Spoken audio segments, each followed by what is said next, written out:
Assalamualaikum warahmatullahi wabarakatuh. Makcik sihat? Jadi sebenarnya bila kita sihat ni, kita masih lagi boleh bernafas, kita masih lagi boleh bercakap, masih lagi boleh berjalan. Itu semua sebenarnya adalah nikmat dari Allah Subhanahu Wa Taala. Sebenarnya makcik, kalau kita bersyukur dengan nikmat yang kita ada tu, kita terima. Kita masih lagi ada rumah, masih lagi boleh berjalan, boleh makan, boleh bercakap. Kalau kita bersyukur dengan semua tu, pasti Allah akan tambahkan. Sebagaimana yang Allah sebut dalam surah Ibrahim ayat 7, Allah bagi tahu, a'udzubillahi minasyaitonirrajim, la in syakartum la azidannakum. Allah bagi tahu, sekiranya kamu bersyukur dengan apa yang Allah bagi, kamu bersyukur masih boleh bercakap, masih boleh berjalan, masih lagi ada rumah, masih ada tempat tinggal, pasti Allah akan tambah. Akan tapi kalau kita kufur dengan semua ni, Allah bagi tahu, wala in kafartum inna azabi lasyadid. Kita tak bersyukur dengan apa yang kita ada, kita masih lagi tak bersyukur. Kita fikir benda yang kita tak dapat, kita fikir nak tu nak ni, tapi kita tak ingat apa yang kita dah ada. Allah bagi tahu, sesungguhnya azab Allah itu sangatlah pedih. Maksudnya apa? Maksudnya kalau kita tak bersyukur semua tu, Allah akan azab kita. Akan tapi kalau kita syukur dengan semua yang kita ada ni, insya-Allah Allah akan tambahkan. Kalau tak dekat dunia, Allah akan tambahkan dekat akhirat nanti.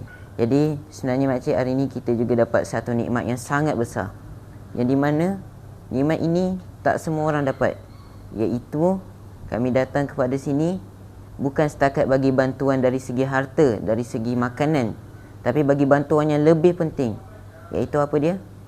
Iaitu bantuan untuk menyelamatkan kita semua ni daripada azab Allah, untuk masuk ke syurga Allah. Jadi kalau kita lihat sekarang ni, ramai orang yang sibuk mengejar dunia, yang dia rasa sedih bila tak dapat dunia. Dia sibuk cari dunia sampai mati. Jadi sebenarnya yang paling penting, sebenarnya Allah perintah kita dalam Quran untuk cari akhirat.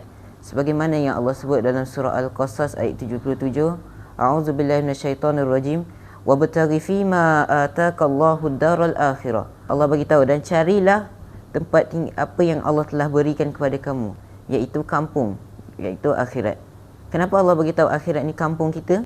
Kenapa? Kenapa Allah bagi tahu akhirat ni kampung kita? Sebab akhirat ni lah tempat yang sebenar-benarnya kita akan tinggal. Dekat dunia ni sekejap je, akan tetapi dekat akhirat ni kita akan duduk selama-lamanya. Inilah adalah kampung kita. Maka carilah akhirat, jangan cari dunia.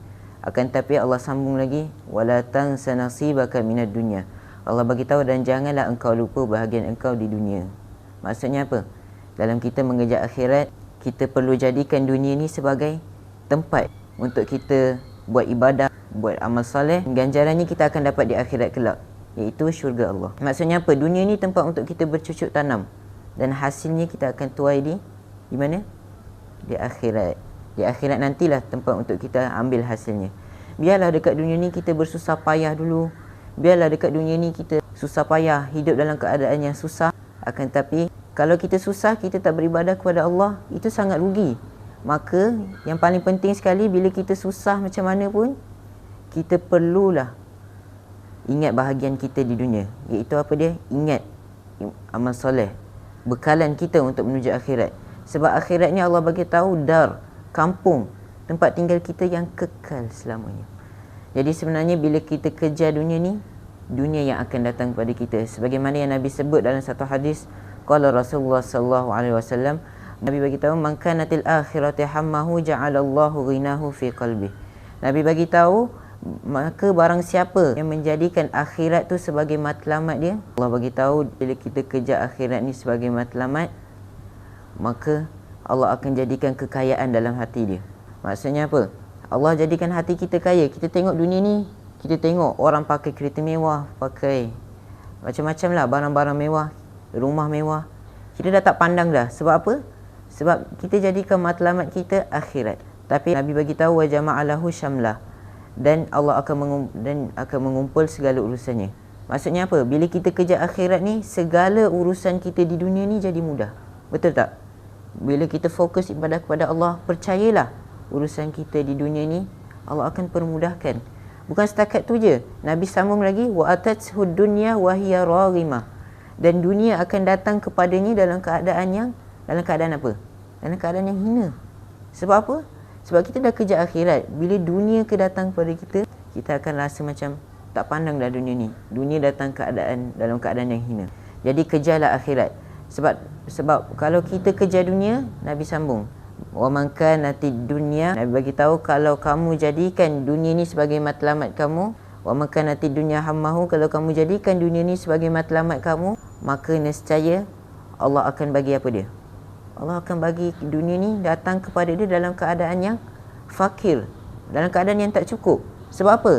Sebab bila kita betul-betul kejar dunia, kita akan rasa tak cukup. Bila kita beli ni, kita dah kaya macam ni, ada orang lagi kaya, betul tak? Sentiasa ada orang yang lagi kaya. Jadi kita akan rasa macam tak puas, tak cukup.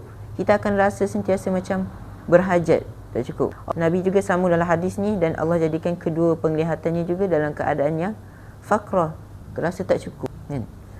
Jadi kemudian di hujung hadis ni juga Nabi bagi tahu, dan siapa yang kejar sangat dunia ni, nak sangat dunia ni, Allah bagi. Tapi Allah bagi setakat apa? Setakat apa yang ditakdirkan lah. Allah tak bagi lebih dan sebagainya. Bagi macam tu je. Nak dunia, ambillah dunia. Tapi di akhirat apa jadi? Dia azab. Betul tak? Jadi sebab itulah pentingnya untuk kita cari akhirat.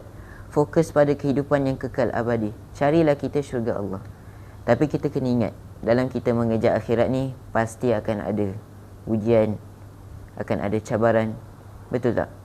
Jadi bila kita ada cabaran, kita ditimpa kesusahan dalam mengejar akhirat, maka kita perlu bersabar. Sebab apa? Sebab Nabi pernah sebut dalam satu hadis, qala Rasulullah sallallahu alaihi wasallam, ajaban li amril mu'minin. Nabi bagi tahu, sungguh menakjubkan urusan seorang mukmin ni. Menakjubkan. Sebab apa? Sebab apa urusan seorang mukmin ni menakjubkan? Inna amrahu kullahu khair. Sesungguhnya semua urusan orang mukmin ni, iaitu orang mukmin yang kejar akhirat tadi, semua urusannya baik. Walaisa zaka li ahadin illa lil mu'min. Yang di mana sifat ni tak ada kepada setiap orang kecuali pada orang yang mukmin. Iaitu apa dia? Apa ciri-ciri orang mukmin yang Nabi kagum? Ni Nabi ni bersurah Allah, orang yang paling Allah cinta, orang yang paling dekat dengan Allah, tapi Nabi kata kagum urusan dia. Sebab apa? Nabi bagi tahu in asabathu sarra syakaran fakana khairul lah. Apabila dia ditimpa kekayaan, ditimpa harta, diberi kepadanya macam-macam, bagi kereta, bagi harta, dia bersyukur, maka itu baik baginya. Akan tetapi sebaliknya, in asabathu darra sabaran fakana khairul lah. Apabila ditimpa kepadanya ujian, kemudaratan, ditimpa kesusahan, ditimpa ujian daripada segi harta, ditimpa kemiskinan, Nabi bagi tahu dia sabar. Dia sabar, maka itu baik bagi dia. Maksudnya apa? Bila kita sabar ni, kita akan dapat ganjaran. Apa ganjaran bagi orang yang sabar? Siapa? Makcik tahu ganjaran bagi orang yang sabar. Kalau kita sabar dengan harta semua. Allah sebut dalam Quran, dalam surah Az-Zumar ayat 10, a'udzubillahi minasyaitonirrajim, innama yuwaffas sabiruna ajrahum bighairi hisab. Sesungguhnya hanyalah ganjaran yang kami berikan kepada orang yang sabar ni, apa dia? Pahala tanpa hisab. Maksudnya apa? Bila kita sabar ni, ya Allah, cuba kita bayangkan kalau kita kerja lah kan kat sebuah syarikat. Tiba-tiba bos kata dengan kita, kalau engkau tolong aku buat kerja ni, kau akan dapat balasan tanpa had. Kita nak buat tak sungguh-sungguh? Balasan ni tanpa limit. Mungkin dia boleh bagi 10,000, 50,000, tapi ni Allah yang nak bagi semestinya yang terbaik. Apa yang Allah nak bagi. Jadi bersabarlah. Sebab apa? Sebab kaum terdahulu, Nabi terdahulu pun diuji. Pernah dengar kisah ni sahabat Abu Hurairah. Abu Hurairah ni sahabat Nabi SAW. Nama sebenarnya Abdul Rahman bin Sakhar, tapi orang gelar dia Abu Hurairah. Abu Hurairah ni seorang sahabat yang dia sebenarnya lagi susah, lagi miskin. Dia duduk kat tepi masjid je. Dia tak ada rumah. Kita ni ada rumah lagi kan? Dia tak ada rumah langsung. Bahkan bila dia nak makan, dia tunggu Nabi jemput dia. Kalau dia lapar sangat, dia duduk tepi masjid, dia tunggu je Nabi lalu. Ni Abu Hurairah. Tapi tahu tak dia jadi apa? Dia jadi ulama. Dia jadi riwayat hadis. Sebab apa? Sebab dia bila dia susah, dia tak ada harta, dia banyak menuntut ilmu. Masya Allah. Dan dia dijamin syurga. Itulah berita yang paling gembira, iaitu syurga Allah. Dunia ni sementaranya. Kalau kita kaya sekarang pun, tak ada apa. Tapi kalau kita ni dapat kekayaan di akhirat, itulah kejayaan, kebahagiaan yang sebenar. Okay, jadi sebab itulah pentingnya kita ni dalam mengejar akhirat. Bahkan kalau kita kaya sekalipun, sebenarnya orang yang kaya tu pun sebenarnya tak kaya pun. Iaitu Allah sebut dalam surah Fatir ayat 15, a'udzubillahi minasyaitonirrajim, Ya ayuhan nas antumul fuqara'u ilallah. Allah beritahu, wahai sekalian manusia, sesungguhnya kamu semua ni fuqara. Apa maksud fuqara? Maksudnya sentiasa meminta. Orang kaya ada tak juga minta makanan? Ada tak? Kan kita tengok orang kaya masih lagi perlukan makan. Sebenarnya dia masih lagi berhajat. Dia sebenarnya tak kaya lagi, sebab dia tak dapat semua yang dia nak. Jadi akhir sekali saya ingin tutup dengan satu ayat Quran, iaitu kalau kita tahu umat terdahulu dia diuji dengan pelbagai-bagai. Itu Allah sebut dalam surah Al-Baqarah ayat 214, a'udzubillahi minasyaitonirrajim. Am hasibtum an tadkhulul jannah walamma ya'tikum mathalul ladzina khalu min qablikum. Allah beritahu, apakah kamu mengira kamu akan masuk syurga? Adakah kita sangka kita ni akan masuk syurga sedangkan kita belum diuji lagi seperti umat terdahulu? Umat terdahulu ni dia diuji dengan apa? Diuji dengan kemiskinan, kemudaratan. Bahkan kalau kita tahu orang zaman dulu ni bila dia beriman, zaman Nabi, dia dibunuh. Bahkan kalau dia beriman, mengaku beriman, kena bunuh, kena beriman secara senyap-senyap. Kita sekarang ni sebenarnya dah mudah dah. Beriman pun boleh je, nak beribadah pun boleh bila-bila masa. Betul. Jadi insya-Allah pengajarannya di sini, kejarlah kita kehidupan yang kekal abadi. Dunia ni yang kita bawa ni semuanya sekejap je dan sedikit. Kejarlah kehidupan akhirat yang kekal abadi, darul akhirah. Sebab itulah tempat kita, kampung kita yang akan kita duduki, kita akan diami selama-lamanya. Jadi insya-Allah tu saya daripada saya. Semoga kita semua lepas ni dapat sama-sama perbanyakkan ibadah untuk menuju ke syurga Allah Subhanahu wa taala, dan selamat daripada azab Allah, dan kita dapat bersyukur dengan semua yang Allah bagi. Jadi itu saja daripada saya. Segala yang baik dari Allah. Salah silap, terkasar bahasa, saya minta maaf sebab semua atas diri saya sendiri. Jadi itu saja. Assalamualaikum warahmatullahi wabarakatuh.